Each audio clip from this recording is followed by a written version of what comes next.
네, 안녕하십니까. 북금사TV의 유일키입니다. 오늘은 5월 27일 금요일입니다. 어떻게 오늘 하루도 잘 보내셨는가요? 5월도 이제, 증시일수로는 이틀 남았고요. 그리고 토요일, 일요일, 월, 화 해서 이번 달도 이제 4일 남은 것 같습니다. 어떻게 이번 한 달도 유익하고 알찬 한 달 보내셨는지 모르겠습니다. 이번 한 달은 역시나 이 Sell in May라는 어떤 증시 격언처럼 증시의 변동성이 상당히 컸던 한 달이 아니었나 싶기도 하고, 그 가운데서 혹시라도 이렇게 멘탈이 흔들리셨던 분들도 계셨을 수도 있고, 아니면 이번 어떤 이 큰 변동성을 이 저가 매수의 기회로 삼으셨던 분들도 있으실 것 같습니다. 뭐 아무튼 제가 늘상 말씀드리고 싶은 거는, 주식은 하루 이틀 보는 것도 아니고 한두 달 보는 것도 아닙니다. 중장기적으로 1년이든 2년이든 내가 수익 날 때까지 홀딩하면서 기다리고, 그리고 내가 확실하다고 생각했던 종목이라면 반드시 일어났다 큰 증시 변동성이 있을 때 저가 매수하는, 그래서 추매를 해서 항상 모아나가는 그런 전략이 바람직하다, 그런 말씀을 드리고 싶습니다. 어찌됐든 이 하반기로 갈수록 아마 증시는 조금 더 안정적인 어떤 흐름을 보여줄 것으로 예상이 되고요. 뭐 심지어는 몇몇 증권사에서는 올 하반기에는 다시 코스피 지수를 3천을 돌파할 것이라는 예측도 종종 나오는 걸로 봤을 때는 아마 지금이 가장 투자하기에는 적기인 시점이 아닌가, 그렇게 생각이 듭니다. 아무튼 오늘은 제가 종목 분석 영상을 또 준비를 했고요. 종목을 미리 커뮤니티에서 선공지를 드렸습니다. 제가 이번에 종목을 분석할 종목은 GS건설이고요. GS건설의 투자 이유부터 다음 슬라이드에서 말씀을 드리고 이번 분석 영상을 시작하도록 하겠습니다. 자, GS건설을 제가 투자 종목으로 선정한 이유는, 첫 번째, 악재는 해소된다, 시간이 지나면. 그리고 두 번째, 악재로 인한 주가 하락은 악재 해소로 반등할 것이다. 그리고 세 번째, 정부가 바뀌었다. 그래서 이 부동산 시장 방향도 상당히 바뀔 수 있다. 그리고 네 번째, 어쨌든 윤석열 대통령의 이 공약은 주택 250만 호를 공급하겠다라는 어떤 공약이 있었다. 그리고 다섯 번째, 이 GS건설을 그냥 슬쩍 봐도 일단 재무 건전성도 크게 나쁘지 않았고, 그리고 지금과 같은 이 금리 인상기에 이 저평가 가치주를 논할 때 이 저 PER, 저 PBR에 걸맞는 종목이었다. 그리고 여섯 번째, 시가 배당률도 꽤 괜찮은 편이었다. 그리고 일곱 번째, 최근 두 달간의 이 하락률이 20% 이상이었다. 이런 한 7가지 정도의 이유로 이번 GS건설을 투자 종목으로 선정을 해서 분석 영상을 올리게 되었습니다. 자, 그러면 본격적으로 GS건설 분석을 한번 해보도록 하겠습니다. 자, 먼저 GS건설의 기업 개요와 이 사업 구성, 그리고 매출 비중에 대해서 한번 살펴보도록 하겠습니다. 자, 먼저 기업 개요입니다. 자, 1969년 12월에 라키 개발로 설립되었고, 인프라, 그리고 건축, 주택, 신축, 판매, 그리고 플랜트, 그리고 전력 및 해외 종합 건설업 등을 주요 사업으로 하고 있다. 그리고 연결 대상 종속 회사에 포함된 회사들이 영위하는 사업으로는 건설업, 그리고 부가통신업, 그리고 건설 용역업, 그리고 서비스업, 그리고 임대업 등이 있다. 자, 그리고 국내 건설 시장의 성장 한계를 극복하고 서스테이너블 글로벌 컴퍼니로 도약하기 위해 제조업 등 탈건설 사업을 비롯한 신성장 동력 발굴에 힘쓰고 있다. 이렇게 간략하게 기업 계열을 살펴보고요. 그러면 이 주요 제품 매출 구성에 대해서 한번 살펴보도록 하겠습니다. 건축과 이 주택 부문에서 67.41%의 매출 비중을 가져가고 있고요. 그리고 플랜트는 14.38%입니다. 그리고 인프라 같은 경우에는 8.63%고요. 신사업 같은 경우에도 8.6% 정도 이렇게 매출 구성을 가져가고 있습니다. 뒤에서도 언급을 드리겠지만 건축과 주택 부문에서는 뭐 성장을 계속 이어가고 있는 한편 플랜트 사업 부문에서는 매년 조금씩 하락하는 추세다 이렇게 말씀드릴 수가 있고요. 그리고 신사업 부문은 전년도부터 해서 조금씩 성장하고 있다. 그래서 지금 GS건설에서도 본격적으로 이 신사업 성장 동력에 힘쓰고 있다. 이렇게 말씀을 드릴 수가 있습니다. 그리고 내수 및 이 수출과 관련해서는 역시나 이 건축과 주택 부분에서는 내수 비중이 큰 편이고요. 그리고 신사업과 그리고 플랜트, 인프라 같은 경우에도 일단 내수와 수출 비중이 나뉘는데 특히나 이 신사업 같은 경우에는 내수보다는 수출 비중이 훨씬 더 큰 편이고 인프라 같은 경우에는 거의 뭐 반반 수준이다. 이렇게 말씀드릴 수가 있고 플랜트 같은 경우에는 내수 비중이 수출 비중보다도 훨씬 더 크다. 이렇게 설명드릴 수가 있습니다. 제가 우측에 정리해 둔 걸 같이 한번 읽어보도록 하겠습니다. 건축 주택 비중이 크고 매출 비중에서 그리고 플랜트 비중은 점차 낮아진 반면에 신사업 비중이 점점 커가고 있다. 그리고 전체적으로는 내수 비중이 크고 인프라와 신사업의 경우에는 수출 비중이 좀 큰 편이다. 이렇게 정리를 해볼 수가 있고요. 조금 더 자세하게 한번 살펴보면 왼쪽에 있는 건 사업 부문이고요. 그리고 주요 재화 및 용역과 관련된 부분이 나오고 있고 주요 고객 정보가 있는데 건축 주택 부문의 이 주요 고객 정보를 보니까 역시나 이 개포주공 4단지 아파트 주택 재건축 정비 사업 조합 그리고 주식회사 신형 PFV 제1호 그리고 과천 주공 6단지 주택 재건축 정비 사업 조합이 주요 고객 정보라고 지금 뜨고 있습니다. 그리고 뭐 플랜트 부문 같은 경우에서도 GS 칼텍스 이런 게 눈에 띄고요. 그죠? 그리고 인프라 부분, 도로 철도를 공급하는 인프라 부문에서도 그죠? 랜드 트랜스포트 어서리티 그리고 화성 광주 고속도로 주식회사 등의 주요 고객을 가지고 있다. 이렇게 말씀을 드릴 수가 있습니다. 자, 그리고 GS건설의 전체적인 이 프로필을 한번 살펴보도록 하겠습니다. 자, GS건설은 건설업의 코스피 업종이죠. 그리고 업종 PER이 지금 7.48배인 걸 감안했을 때 이 GS건설의 21년 기준 PER은 약간 높은 수치인 8.23배입니다. 하지만 22년 추정 PER 같은 경우에는 업종 PER 대비보다도 훨씬 더 낮은 5.75배다. 이렇게 말씀을 드릴 수가 있고요. 그리고 PBR 같은 수준은 1보다 훨씬 낮은 0.72배다. 그리고 시가 배당률은 현 주가를 감안해서 지난 21년 당기 순이익에 대한 그 배당 확정 금액을 감안했을 때 3.3% 정도 시가 배당률을 가져가고 있다. 배당 수익률이 꽤 괜찮은 편입니다. 그리고 밑에 보시면 시세 및 주주 현황에서도 한번 살펴보시면 52주 최고가가 49,550원이었고요. 최저가가 36,400원입니다. 그리고 액면가는 5,000원이고요. 그리고 52주 베타 같은 경우에는 1.05배입니다. 1.05배 정도 수준이라면 거의 뭐 코스피의 등락과 민감도를 거의 비슷하게 가져간다. 이렇게 말씀을 드릴 수가 있습니다. 그리고 외국인 지분율은 27.75%를 가지고 있다. 자, 우측에 제가 또 정리한 것을 한번 읽어보도록 하겠습니다. 네, 52주 최고가 대비해서는 현주가 마이너스 20%, 그리고 최저가 대비해서는 현주가 8.8% 상승한 수준의 주가다. 이렇게 말씀드릴 수가 있고, 앞서 말씀드렸던 것처럼 52주 베타가 1.05를 감안할 때는 코스피 지수의 등락에 대비해 비슷한 민감 수준을 가져가고 있다. 여기 코스피가 아니고 코스피입니다. 오타 났네요.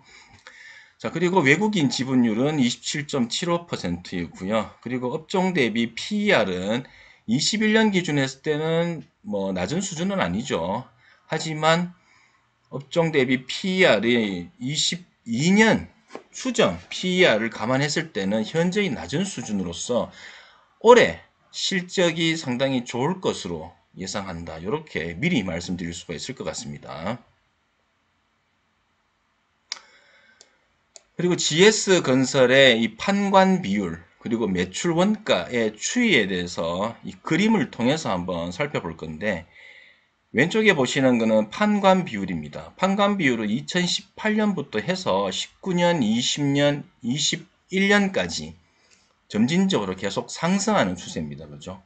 아마 그 이유는 급여가 계속 올라갔기 때문이 아닌가. 다른 말로 인건비 상승이 이 판관 비율의 상승을 이끌었다고 해도 과언이 아닐 것 같습니다.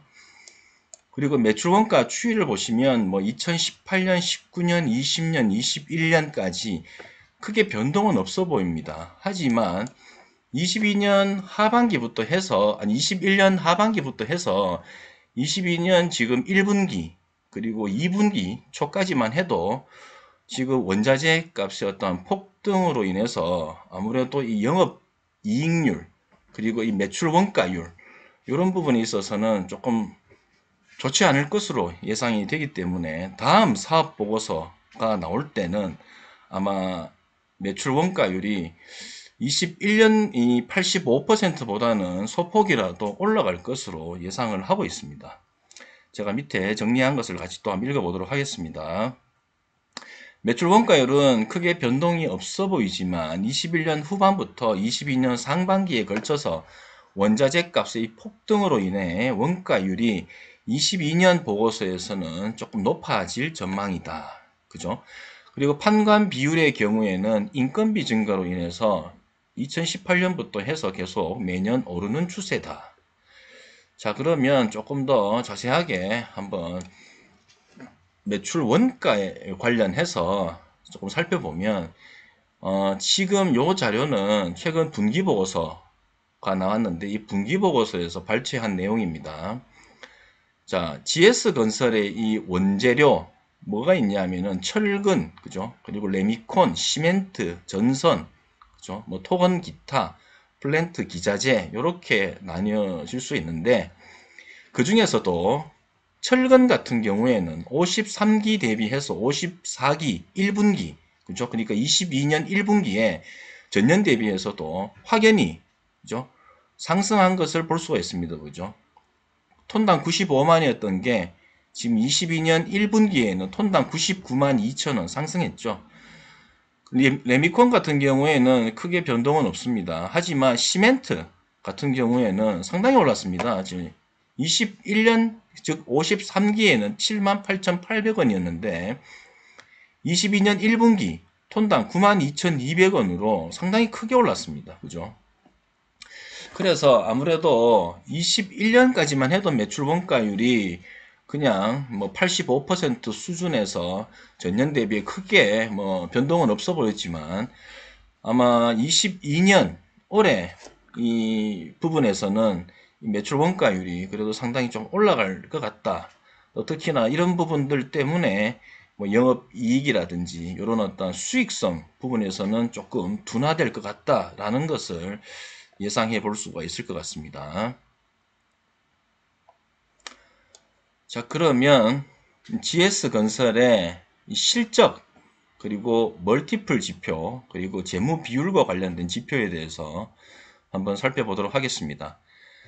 자, GS건설은 지금 21년 같은 경우에는 매출액에서 전년, 즉 20년 대비해서 크게 좋지 못한 실적을 기록을 했습니다. 그 내용과 관련해서는 우측에 제가 정리를 해뒀으니까 그렇게 한번 따로 제가 한번 읽어봐 드리겠습니다. 그 전에 다른 멀티플 지표와 관련해서 한번 살펴보면 ROE 같은 경우에는 지금 19년 때는 10배 이상, 10% 이상, 11.79%까지 나왔던 이 ROE가 20년, 21년 들어서 조금 낮아졌죠. 그래도 21년까지만 해도 그래도 9.32%, 뭐 꽤 괜찮은 수준이다. 이렇게 생각해 볼 수가 있을 것 같고. 하지만 22년 추정 ROE 같은 경우에는 그래도 11.56%로 일단은 10%를 넘길 것으로 예상을 하고 있습니다. 근데 문제가 ROE를 볼 때 제가 늘상 말씀드리는 게 부채 비율을 같이 보자라고 말씀을 드리는데 부채 비율이 100보다 낮아야 안정적이다라고 말씀드릴 수가 있는데 지금 GS건설 같은 경우에는 19년 이후로 계속 200% 이상의 이 부채 비율을 가져가고 있습니다.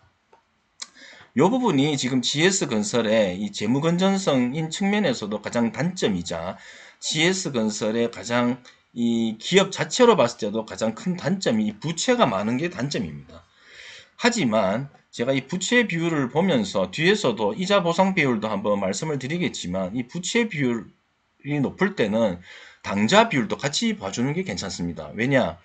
당좌 비율 같은 경우에는 1년 안에 상환해야 되는 유동부채를 당장 현금화할 수 있는, 그러니까 3개월 안에 현금화를 할 수 있는 현금성 자산, 즉 이 당좌 자산으로 갚을 수 있는 그 비율, 갚을 수 있는 그 능력을 보는 게 당좌 비율이거든요.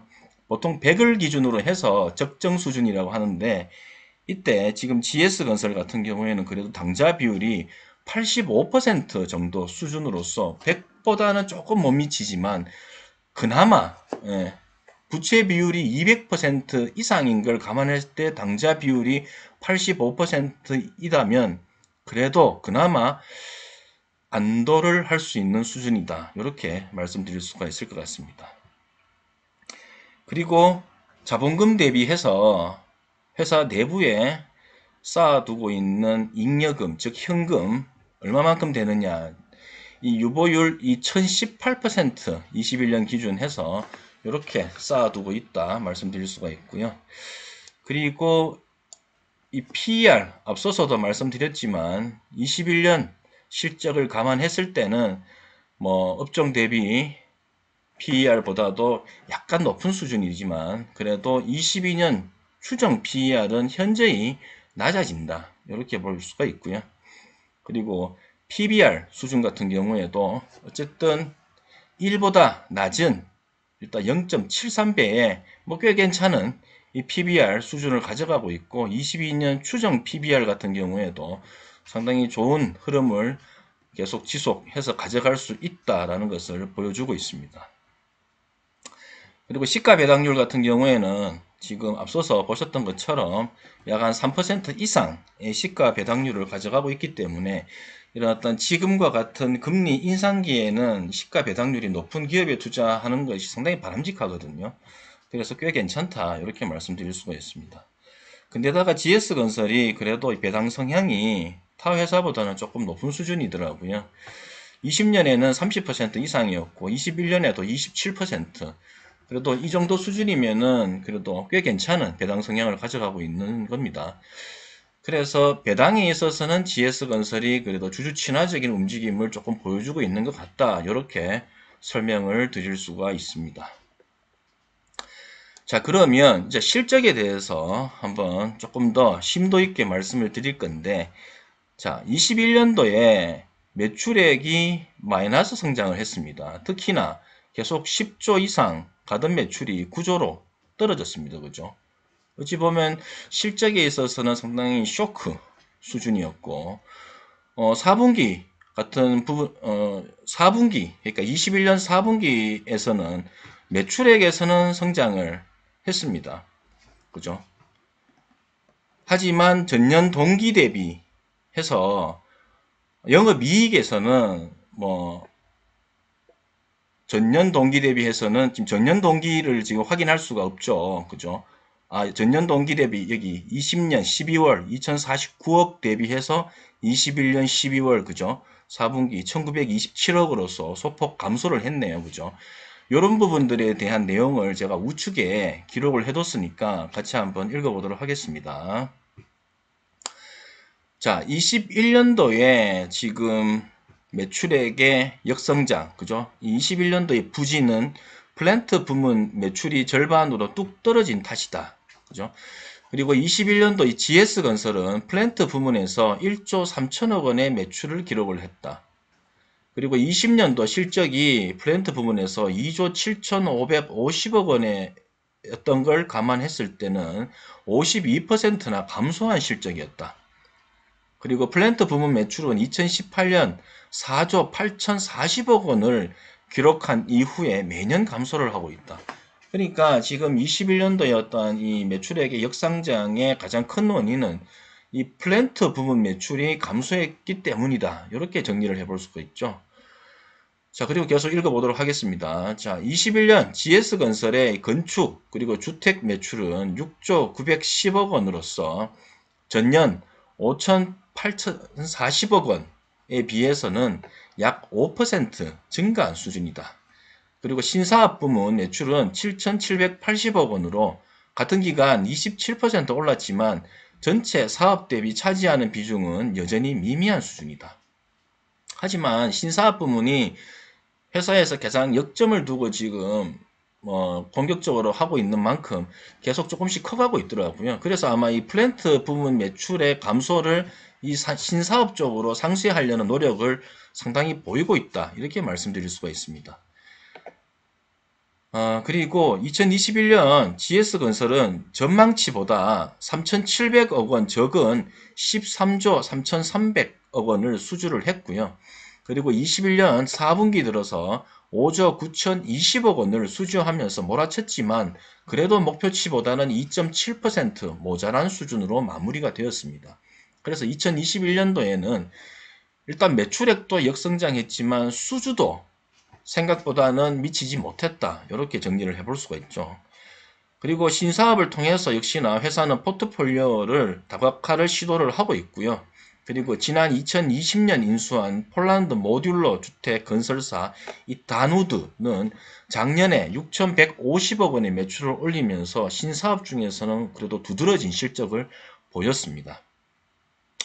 그리고 앞서서 제가 이렇게 말씀드렸던 것처럼 지난 4분기, 그죠? 21년 4분기 같은 경우에는 매출액에서도 전년 동기 대비해서 소폭 감소를 했고요. 그리고 영업이익적인 측면에서도 전년 동기 대비해서 소폭 감소를 했습니다. 물론 직전 분기 대비해서는 뭐 둘 다 성장을 했습니다만 어찌됐든 전년도, 그러니까 21년의 전년도, 20년 4분기 보다는 둘 다 하락한 실적을 보였는데 그 이유는 플랜트와 인프라 부문에서 각각 830억 원 그리고 440억 원의 이 추가 원가가 발생한 데 따른 것이다. 그러니까 앞서서 제가 말씀드렸던 것처럼 그 원자재 값의 이 급등이 지난 4분기 때부터 해서 점진적으로 지금 상승을 해서 올해는 뭐 아주 폭등 수준이지 않습니까?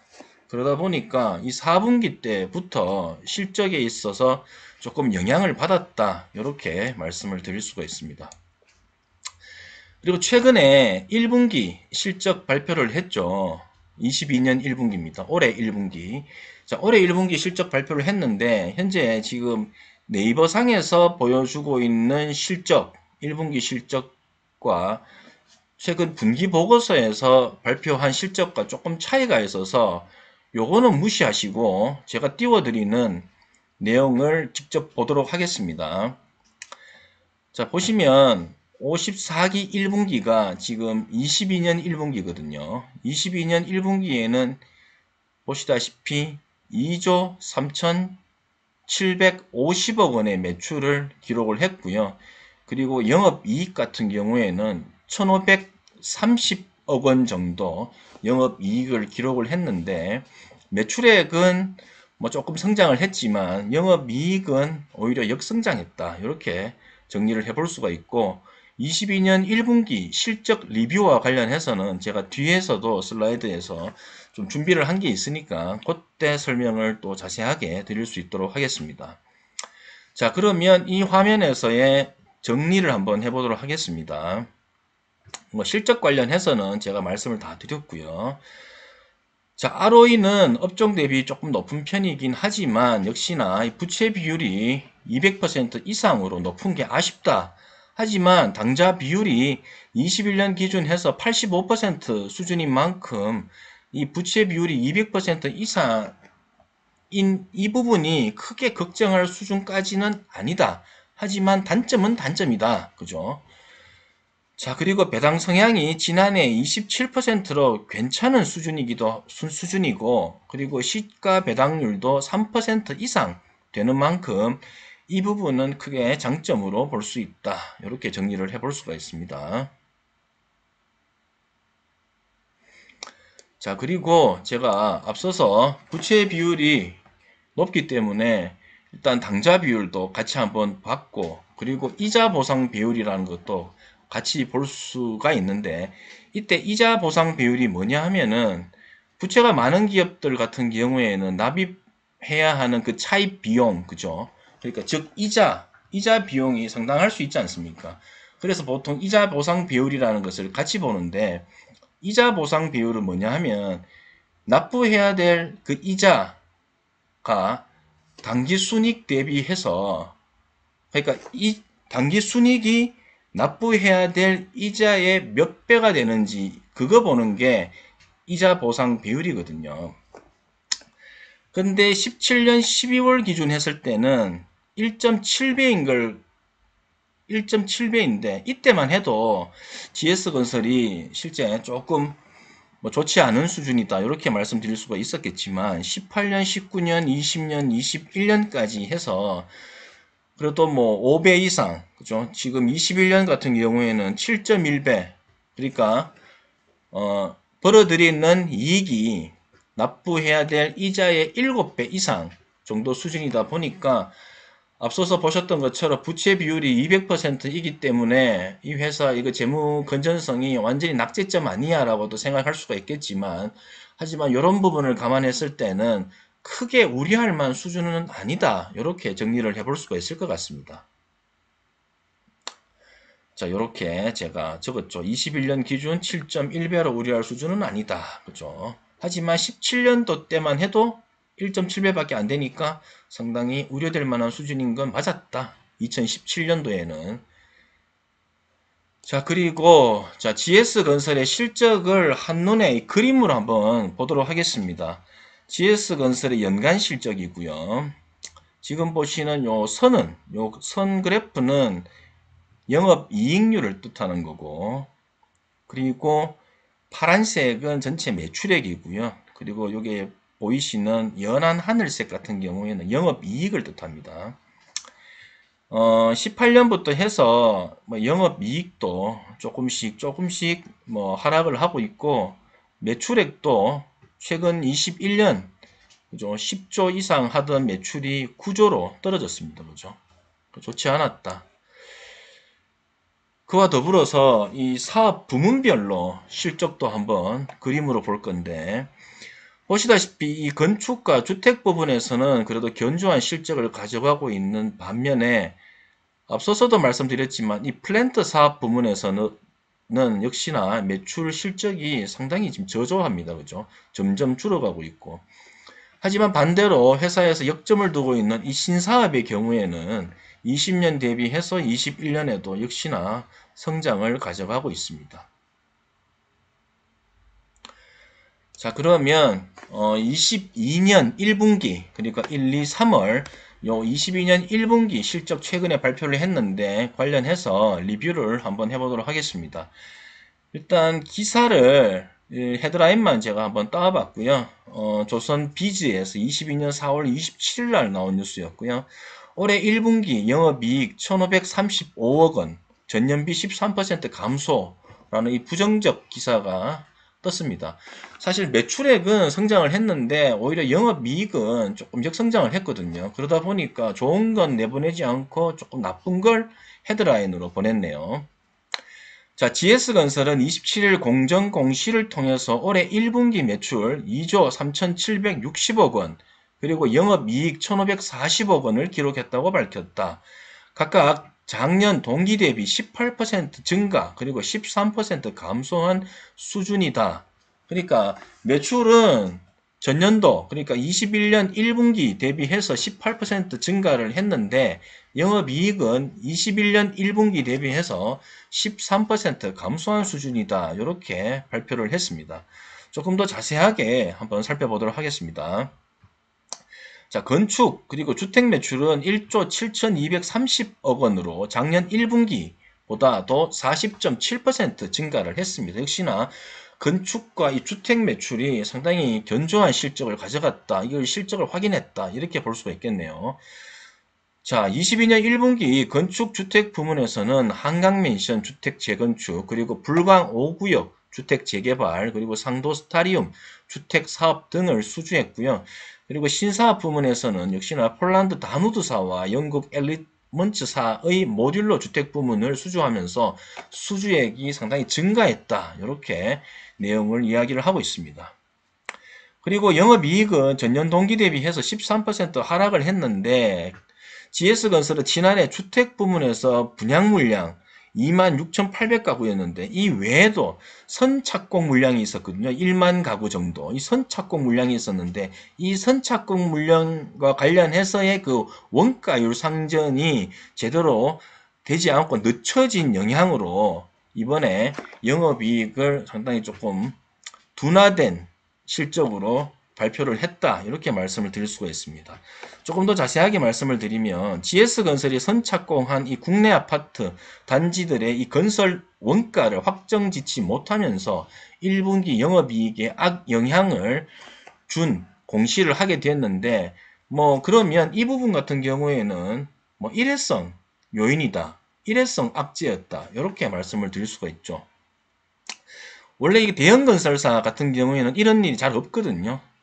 근데 순차적으로 건설 원가를 확정하면 이 실적도 자연스레 회복할 것으로 예상이 되고, 역시나 앞서서 제가 방금 말씀드렸던 것처럼 이런 부분은 1분기에 있었던 이런 원가율 산정이 늦춰지면서 이렇던 영업이익에 영향을 준 부분 같은 경우에는 2분기부터는 또 정상화될 것이니까 1분기에 이 일회성 악재로 인해서 만약에 주가가 주춤하다면 이런 악재가 틀어나고 난 뒤에 2분기부터는 또 주가도 자연스레 우상향할 것으로 지금 예상이 되는 그런 지점이다. 이렇게 말씀드릴 수가 있습니다. 또한 반면에 착공한 현장이 많다라는 것을 또 반증하게 된다. 또 생각을 해볼 수가 있겠죠.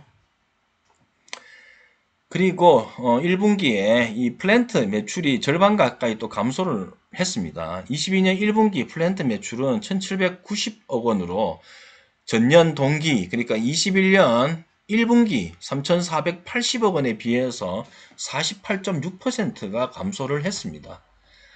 그러니까 전체적으로 지금 매출액은 전년 동기 대비해서 18% 증가한 것에 가장 큰 원인은 이 건축과 주택 매출이 견인을 했고, 그 다음에 신사업 부문이 견인을 했습니다. 하지만 역시나 플랜트 매출은 지금 18년 이후부터 계속 점진적으로 줄어가고 있지 않습니까? 그러다 보니까 올해도 역시나 플랜트 매출이 상당히 감소했다. 이 부분이 앞으로도 계속 실적에 악영향을 줄 것 같다라는 게 생각입니다. 하지만 지금 회사는 지금 아무래도 이 플랜트 부문에서의 그 역전보다는 역시나 이 건축 주택, 그리고 신사업, 그리고 인프라, 이런 부분에 상당히 또 역점을 두면서 어떤 실적 성장을 꾀하고 있다. 이렇게 정리를 해볼 수가 있을 것 같습니다. 또 긍정적인 내용을 하나 더 말씀을 드리면 올해 1분기 수주가 벌써 총 3조 3,910억 원으로 작년 1분기, 그러니까 21년 1분기 1조 3,330억 원에 비해서 무려 87% 증가했다고 하니까 역시나 올해의 실적은 상당히 그래도 견조할 것으로 예상을 하는 대목이다. 이렇게 말씀드릴 수가 있네요.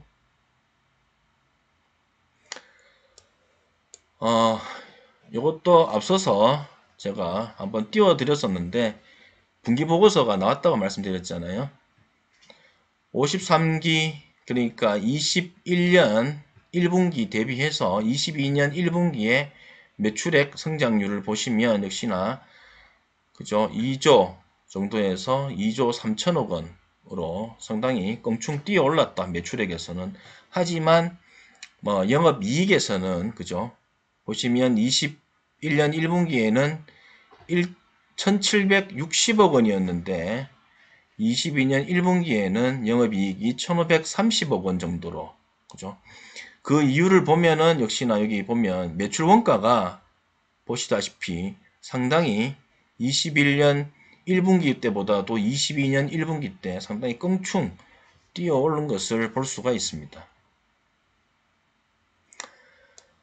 자, 그러면 이 향후 실적에 대한 컨센서스고요. 요거는 뭐 증권사들의 리포트를 토대로 증권사들이 또 이렇게 고객들에게 보여주는 자료를 제가 가져와 봤는데, 참고로 왼쪽에 보시는 게 삼성증권에서 발표한 내용이고, 우측에 보시는 게 이 네이버 증권에서 발표한 내용입니다. 물론 뭐 삼성증권에서 발표한 내용이나 네이버 증권에서 발표한 내용이나 뭐 크게 숫자에서 아주 뭐 크게 차이는 없습니다만은, 그래도 이 증권사별로 여러 이 리포트를 추려가지고 발표를 하기 때문에 약간씩은 오차가 있을 수 있거든요. 그래서 제가 한 곳만 띄울 게 아니라 네이버 증권 그리고 삼성증권 해서 두 개 다 띄우면서 향후 실적에 대해서 한번 살펴보려고 이렇게 띄웠습니다. 보시면 22년 12월 추정 실적 같은 경우에, 그죠? 삼성증권에서도 지금 전년 대비해서 약 한 14.27% 성장하는 것으로 지금 발표를 하고 있고요. 영업이익적인 측면에서도 상당히, 그죠? 성장하는 것으로 지금 숫자로 지금 보여주고 있습니다. 그죠? 그리고 뭐 멀티플 지표에서도 PER 보시면 21년 12월 8.3배의 어떤 걸 감안했을 때 22년 12월에 6배, 그죠? 그리고 23년에는 5배, 점진적으로 PER에서 상당히 또 개선세를 예측하고 있고요. 그리고 PBR 수준 같은 경우에도 21년 12월 기준에서는 0.73배였는데 22년 12월 0.66배, 23년 12월 0.59배로 상당히 또 개선하는 것을 예측을 하고 있습니다.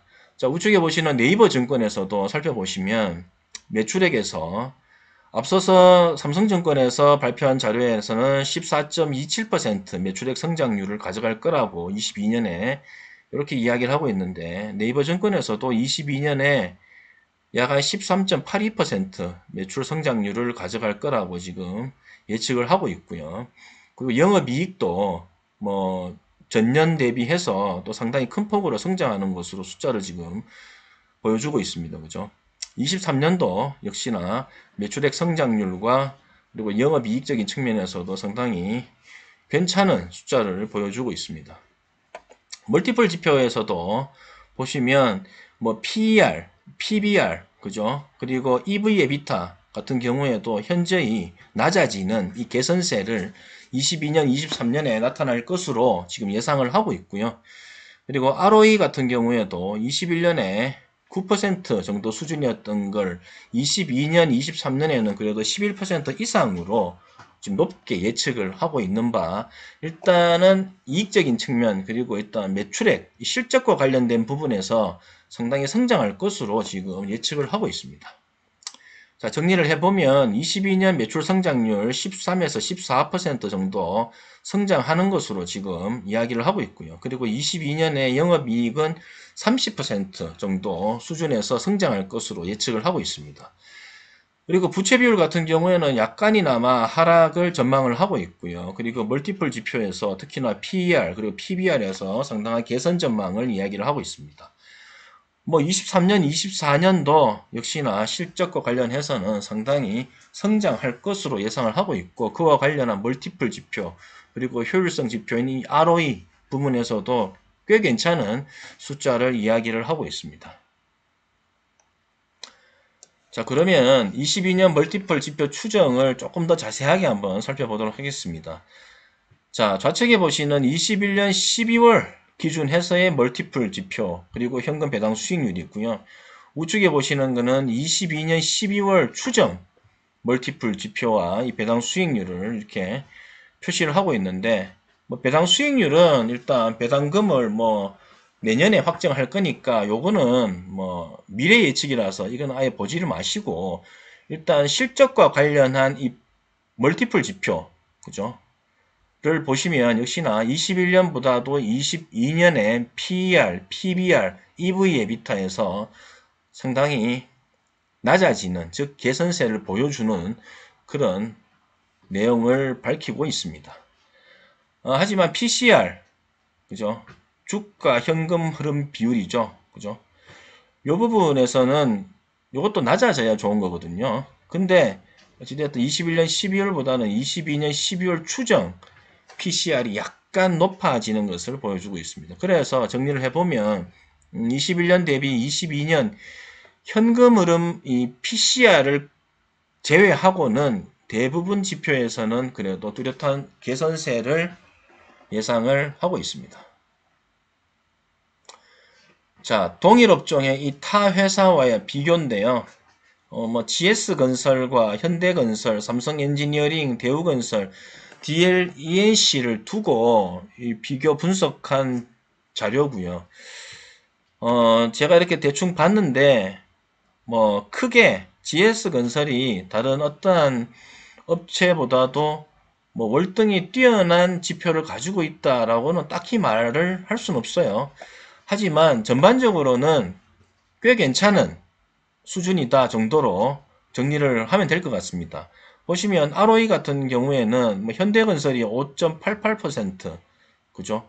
이런 걸 감안했을 때는 9.32%로 상당히 높은 수준이니까 꽤 괜찮다 이렇게 설명드릴 수도 있지만 삼성 엔지니어링이나 대우건설 같은 경우에는 그래도 10% 이상, 20%, 16.47% 상당히 높은 수준이잖아요. 그러다 보니까 이 ROE 9.32%도 크게 다른 회사들보다도 월등히 높은 수준에 상당히 좋다 이렇게 말씀드릴 수는 없을 것 같고, 하지만 PER 같은 경우에는 그래도 현대건설이나 삼성엔지니어링에 비해서는 8.23배로 조금 낮은 수준이긴 하지만 앞서서 살펴보셨던 것처럼 업종 PER이 약 7배 정도 수준이었잖아요. 그걸 감안했을 때는 약간 또 PER도 약간 높은 수준이거든요. 그래서 전반적으로 멀티플 지표나 다른 어떤 지표에서도 업종 안에 있는 타 건설 회사들과 비교했을 때 뚜렷하게 지표상으로는 딱 이게 더 우월하다, 좋다 이렇게 말씀을 드릴 수는 없지만 그래도 나쁘지 않다, 괜찮다 정도 수준으로 이해를 하시면 될 것 같습니다. 자, 그리고 증권사 투자 의견을 좀 보실 텐데 16개 증권사에서 이 투자 의견을 리포트를 제시를 했고요. 평균 목표 주가는 55,800원입니다. 그리고 추정 PER은 5.96배였고요. 전반적으로 다 매수 의견을 유지를 했고, 그리고 목표가도 하향 조정한 곳도 없었습니다. 대부분 다 목표가도 유지를 다 했습니다. 그러면 이 16개 증권사의 내용들을 조금 살펴볼 건데, 제가 16개 증권사 다 올리지는 않고요. 그 중에 한 몇 개만 보려고 좀 잘라서 올렸습니다. 보시다시피 4월 27일 날 이 1분기 실적 발표 이후에 나온 이 증권사들의 이 목표가 그리고 투자 의견인데, 대체적으로 높은 거는 6만원까지 있어요. BNK 투자증권에서 목표가를 6만원을 잡았습니다. 투자 의견은 당연히 매수 의견이었고요. 언뜻 봤을 때는 6만 천원도 있네요. 6만 천원도. 그리고 가장 낮은 게 현대차 증권에서 5만원도 있고요. 하지만 매수 의견 냈습니다. 전반적으로는 많게는 6만 천원까지, 낮게는 약 한 5만원까지 이런 정도로 해서 목표가를 제시를 했고, 오늘 주가 갑자기 생각이 잘 안 나는데 약 한 39,500원에서 왔다 갔다 하는 것 같던데, 그걸 감안했을 때도 아직까지 상당히 그래도 목표가 대비 상승 여력이 있는 것 같습니다. 제가 이렇게 적었네요. 자, 22년 1분기 잠정 실적 발표 이후에 대체로 매수 의견 유지를 했고요. 그리고 평균 목표가가 55,000원이었던 걸 감안했을 때 현주가 대비해서 약 39% 상승 여력이 있다. 이렇게 설명드릴 수가 있습니다.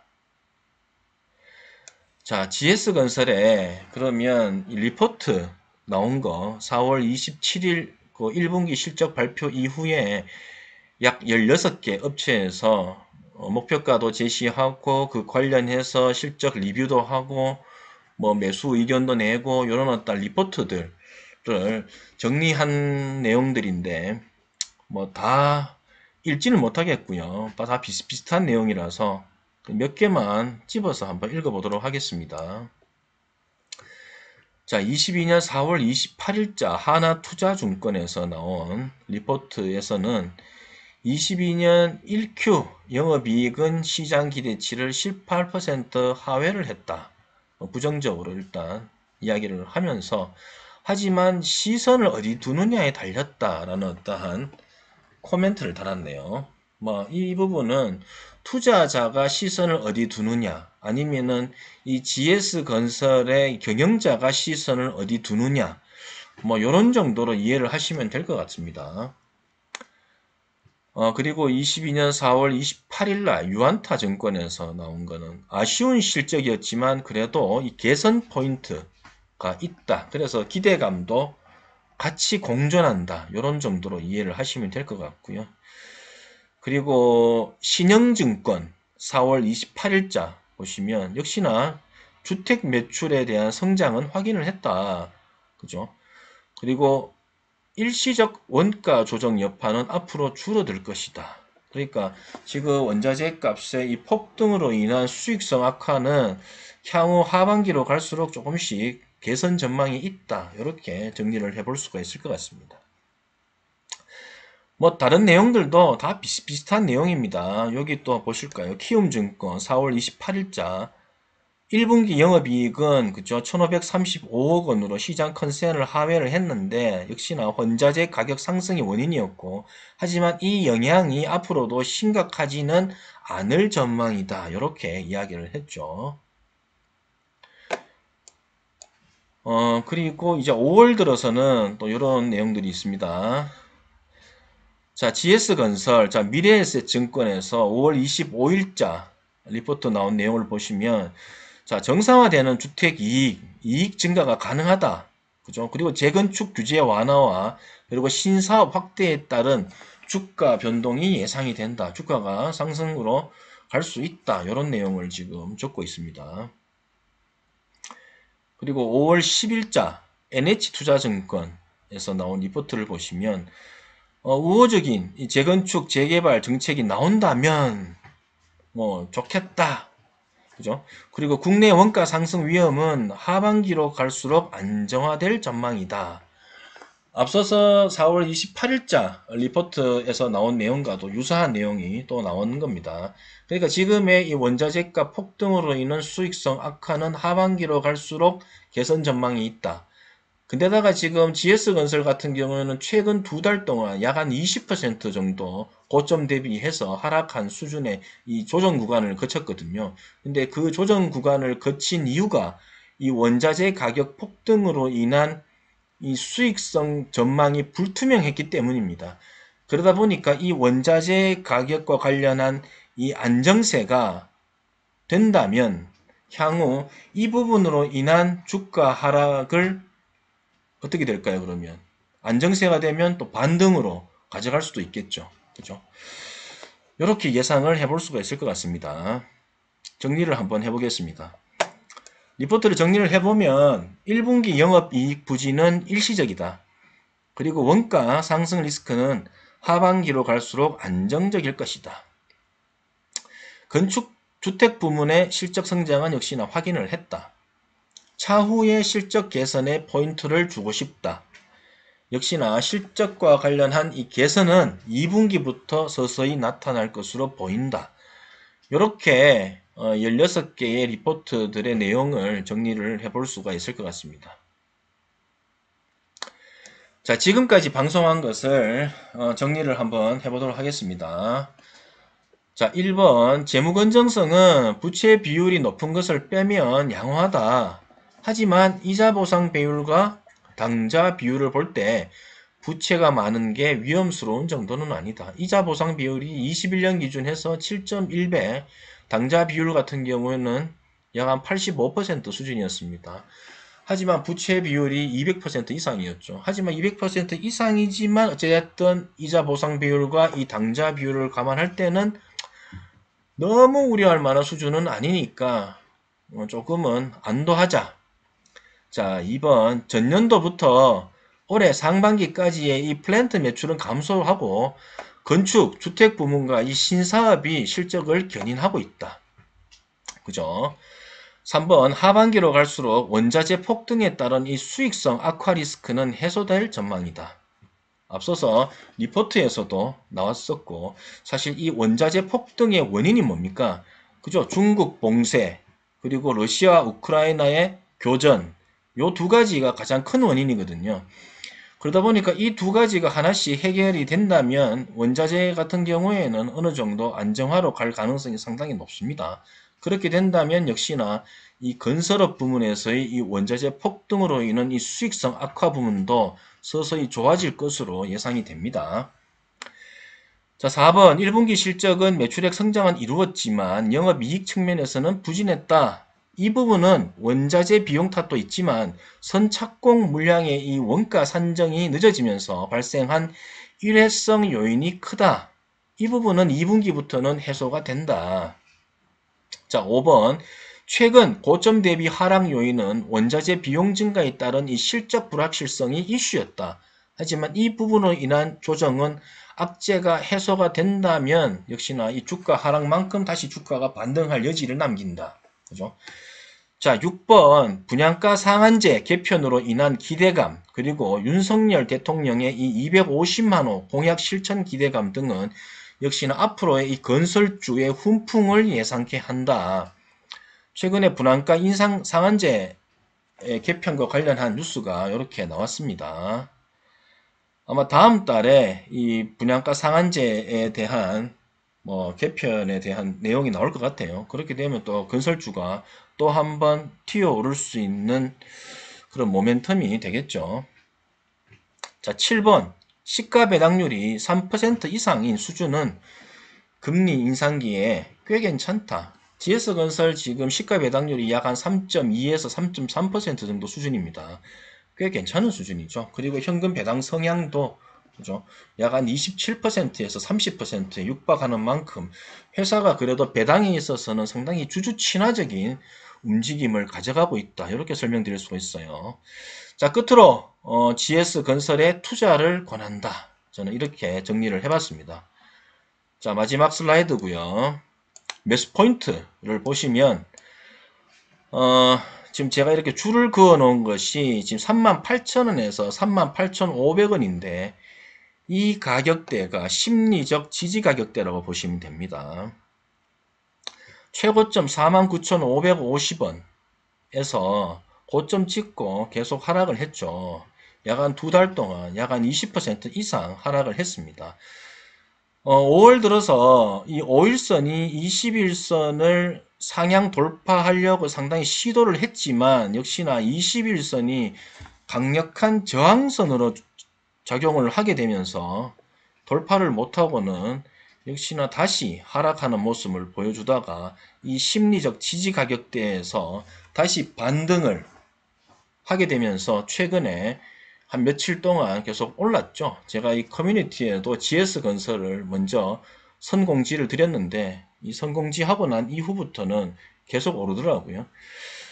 자, 오늘 GS건설이 사실 오늘 시장도 괜찮았기 때문에 이 GS건설이 5일선, 이 21선을 상향 돌파하는 듯 저는 예상을 했지만 역시나 이 21선이 상당히 강력한 저항선이다 보니까 오늘도 돌파는 하지 못했습니다.